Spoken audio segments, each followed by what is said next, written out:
যে কোনো দিন আপনি সকালে ঘুম থেকে উঠে বাসি মুখে বৌনির সময়ে এক ডাকে দশকর্মার দোকান থেকে 9টি পাটকাঠি কিনে নিয়ে আসবেন।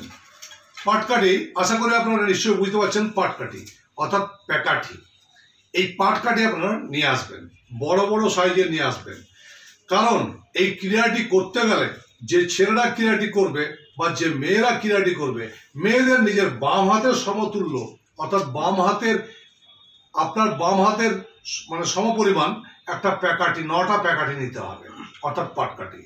আর যে ছেলেরা করবেন তাদেরও নিজের ডান হাতে অর্থাৎ ডান হাতের মাপ করে আপনাকে সেই 9টা পাটকাঠি জোগাড় করতে হবে। এরপর দেবতার অর্থাৎ ঠাকুর ঘরে বসে আপনি একটা কালো মার্কার পেন নেবেন। কালো মার্কার পেন নিয়ে আপনার 9টা মনের বাসনা চিন্তা করে নেন, কোনটা আপনি করতে চাইছেন। অর্থ, ঋণ, ক্যারিয়ার, বুদ্ধি, ব্যবসা, যেটা চান না কেন লিখে ফেলুন। এক একটা পাটকাঠিতে এক এক রকম লিখুন। যেমন দেখুন, উদাহরণস্বরূপ আপনাদেরকে দেখানোর জন্য আমি একটা লিখে রেখেছি। আমি লিখে রেখেছি মানসিক শান্তি। দেখুন, পাটকাঠিতে আমি লিখেছি মানসিক শান্তি। অর্থাৎ নিশ্চয়ই দেখতে পেলেন, যদিও হেজি দেখাবে হয়তো, তবু বলি। তাহলে আমি লিখলাম মানসিক শান্তি। এবার দেখুন, এটা মাপ আছে আমার ডান হাতের, একদম অ্যাকুরেট মাপ। অ্যাকুরেট মাপ।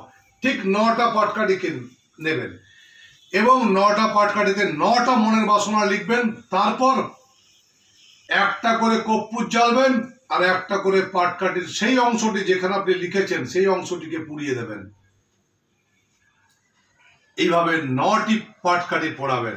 চ্যালেঞ্জ দিলাম। আর তারাপীঠে মায়ের স্থানে বসে আপনাদেরকে যেটা কথা বলছি, 9টা মনের বাসনার থেকে আমি বলবো 7 দিনের মধ্যে আপনার 6টা মনের বাসনা পূরণ হবেই।